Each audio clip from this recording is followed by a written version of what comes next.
नमस्कार साथियों, welcome to Exam Start YouTube channel. तो चलिए बिना वक्त गवाए आज यानी 12 अक्टूबर के top 10 current affairs, top 10 news जान लेते हैं। पहला करंट अफेयर्स कह रहा है, आर्थिक विज्ञान यानी इकोनॉमिक साइंस में नोबेल पुरस्कार 2021 की घोषणा की गई। ठीक है, इससे पहले 5 और नोबेल पुरस्कार की घोषणा कर दी गई है, इकोनॉमिक साइंस की अब की है। ठीक है, तो royal Swedish academy of science ने श्रम अर्थशास्त्र में उनके अनुभवजन्य योगदान के लिए डेविड कार्ड, कैलिफोर्निया विश्वविद्यालय बर्कले यूएस को आर्थिक विज्ञान में सेवर्जिस रिस्क बैंक प्राइज का आधा हिस्सा देने का फैसला किया है और अन्य आधा हिस्सा संयुक्त रूप से जोशुआ एंग्रिस्ट, जो कि Massachusetts institute of technology Cambridge US, और ग्यूडो इम्बेंस, जो कि स्टैनफोर्ड यूनिवर्सिटी यूएस से आते हैं, को कारण संबंधों के विश्लेषण में उनके पद्धतिगत योगदान के लिए देने का फैसला किया है। ठीक है, तो ये बहुत टिपिकल नेम होते हैं इनके। डेविड कार्ड एक है व्यक्ति, दूसरा है जोशुआ एंग्रिस, तीसरे हैं ग्यूडो इम्बेंस। इन तीनों को संयुक्त रूप से दिया गया है ये प्राइस इकोनॉमिक साइंस का। ठीक है, तो इसकी जो ट्रिक है इनको याद करने की नाम, वो ये ट्रिक मैंने बनाई है आपके लिए। डेविड ने जोश में आके इकोनॉमिक साइंस की गाइड मांगी। ठीक है, तो उसमें डेविड ये आपका फर्स्ट नेम हो गया। ठीक है, जोश, जोश हो गया जोशुआ एंग्रिस्ट, इकोनॉमिक साइंस का प्राइस है इसलिए मैंने इसको यूज किया है, और ग्यूडो इम्बेंस को मैंने गाइड में कन्वर्ट कर दिया। ठीक है, तो ये है आपकी ट्रिक, इसको याद रखने की। डेविड ने जोश में आके इकोनॉमिक साइंस की गाइड मांगी। ठीक है, तो इसी तरह की अमेजिंग ट्रिक्स मैंने और भी जो नोबेल प्राइज विनर्स के नेम थे, जैसे Nobel prize in physics, medicine, chemistry, Nobel peace prize और लिटरेचर प्राइज, ये 5 प्राइज अभी तक डिक्लेयर हुए हैं। तो इन सभी जिन जिन लोगों को वो प्राइज मिले हैं उनकी भी मैंने एक ट्रिक के साथ एक वीडियो बना रखी है। अगर आपने वो वीडियो नहीं देखी तो उसको जाके जरूर देखें, बहुत अमेजिंग ट्रिक्स उनकी भी मैंने आपको दे रखी है। ठीक है, तो उसको जरूर देखना, आपको सारे नाम बड़े आसानी से याद हो जाएंगे। ठीक है, चलिए देखते हैं नेक्स्ट।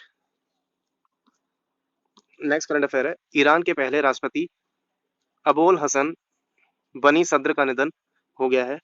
देश की 1979 की इस्लामी क्रांति के बाद ईरान के पहले राष्ट्रपति अबोल हसन बनी सद्र, जो देश में धर्मतंत्र बनने का कारण मौलवियों की बढ़ती शक्ति और उनकी और चुनौती देने के लिए महाभियोग चलाने के बाद तेहरान से भाग गए थे, उनकी मृत्यु हो गई है।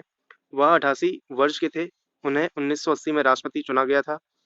मौलवियों की बढ़ती शक्ति को चुनौती देने के लिए पद ग्रहण करने के 16 महीने बाद बनी सद्र पर महाभियोग चलाया गया था। ठीक है, इनका निधन हो गया 88 साल की उम्र में। रिलायंस न्यू एनर्जी, वो न्यूज इंपॉर्टेंट इसलिए भी है क्योंकि वो पहले राष्ट्रपति थे, इसलिए इंपॉर्टेंट हो जाती है, तो आपको याद रखना पड़ेगा उसको। ठीक है, रिलायंस न्यू एनर्जी सोलर ने REC सोलर होल्डिंग्स का अधिग्रहण कर लिया है। रिलायंस इंडस्ट्री लिमिटेड RIL, जिसके मालिक मुकेश अंबानी है, की पूर्ण स्वामित्व वाली सहायक company Reliance new energy solar limited RNESL ने चीन की सरकारी स्वामित्व वाली सौर ऊर्जा company REC solar handlings REC group की 100% हिस्सेदारी हासिल कर ली है।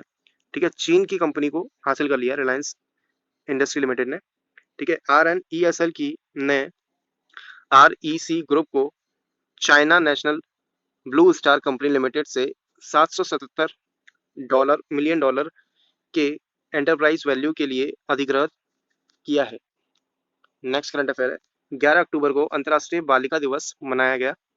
अंतर्राष्ट्रीय बालिका दिवस, जिसे बालिका का दिन और अंतर्राष्ट्रीय बालिका दिन भी कहा जाता है, 2012 से प्रतिवर्ष 11 अक्टूबर को मनाया जाता है।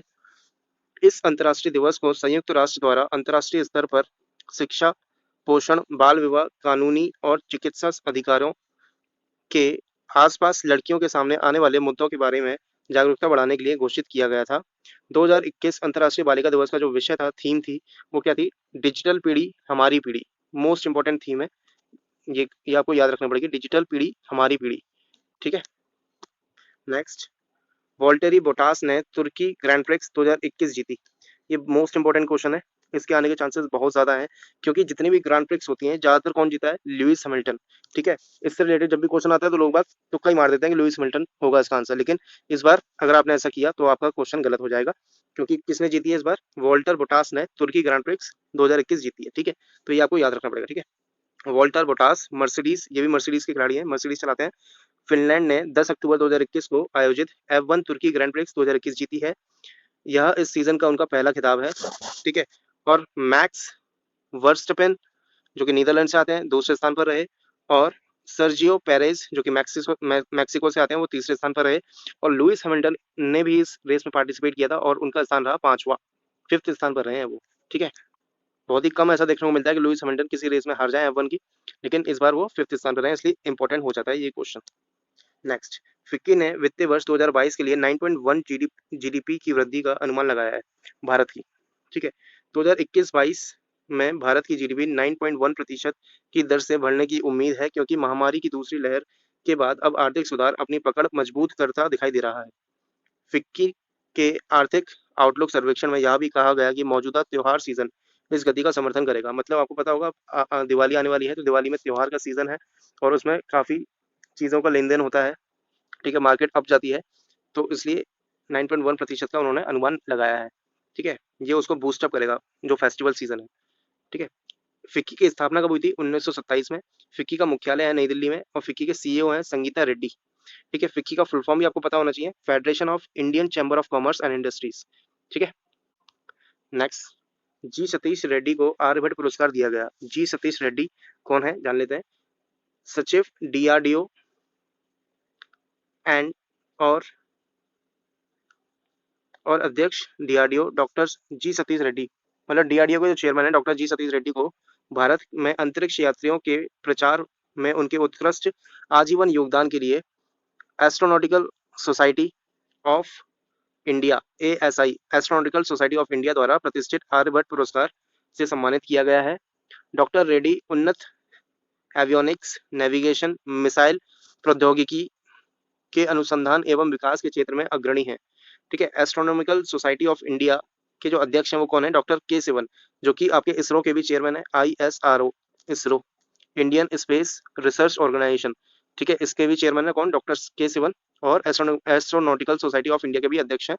ठीक है। एस्ट्रोनॉटिकल सोसाइटी ऑफ इंडिया की जो स्थापना हुई थी वो कब हुई थी? 1990 में हुई थी, और इसका जो मुख्यालय वो कहाँ पे? नई दिल्ली में। ये आपको याद रखना है।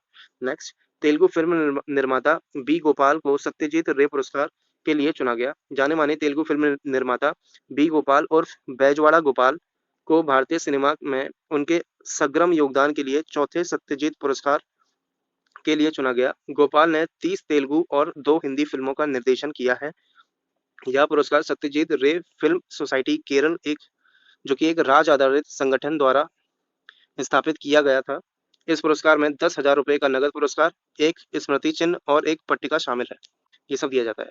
ठीक है। नेक्स्ट, मलयालम लेखक बेन्यामिन ने वायलार पुरस्कार जीता। जाने माने मलयालम लेखक बेन्यामिन को उनकी पुस्तक मंथलिरिल 20 कम्युनिस्ट वर्षांगल के लिए 45वां Vayalar Rama Varma memorial literary award मिला है।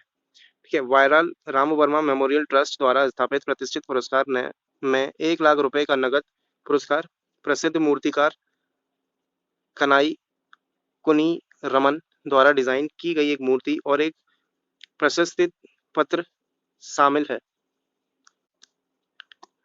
ज्योतिरादित्य एम सिंधिया ने टून ड्रोन मेले का शुभारंभ किया। डून, केंद्रीय नागरिक उड्डयन मंत्री यानी कि सिविल एविएशन मिनिस्टर कौन है? ज्योतिरादित्य सिंधिया ने देहरादून उत्तराखंड में डून ड्रोन मेला 2021 को हरी झंडी दिखाई। मंत्री ने पैराग्लाइडिंग प्रदर्शन के साथ कार्यक्रम को हरी झंडी दिखाई और दून ड्रोन मेले में अपने प्रोटोटाइप का प्रदर्शन करने वाले ड्रोन कंपनियों के साथ भी बातचीत की। ठीक है। कौन है आप लोग जानते हैं ज्योतिरादित्य सिंधिया? ये है ज्योतिरादित्य सिंधिया, जो कि पहले कांग्रेस में थे, अब बीजेपी में शामिल हो गए हैं और इनको सिविल एविएशन मिनिस्ट्री अलॉटेड है। ठीक है। तो ये थे आज के हमारे करंट अफेयर्स। अगर आपको सेशन पसंद आए तो प्लीज इसको लाइक जरूर करें, साथ ही साथ अपने दोस्तों के साथ भी शेयर करना है, और चैनल में पहली बार आए तो सब्सक्राइब जरूर कर लें इस चैनल को। पीडीएफ आपको टेलीग्राम चैनल पर मिल जाएगी हमारे एग्जाम स्टार्ट के, वहां से आप डाउनलोड कर लेना। ठीक है। मिलते हैं नेक्स्ट क्लास में कल। Till then take care, bye bye.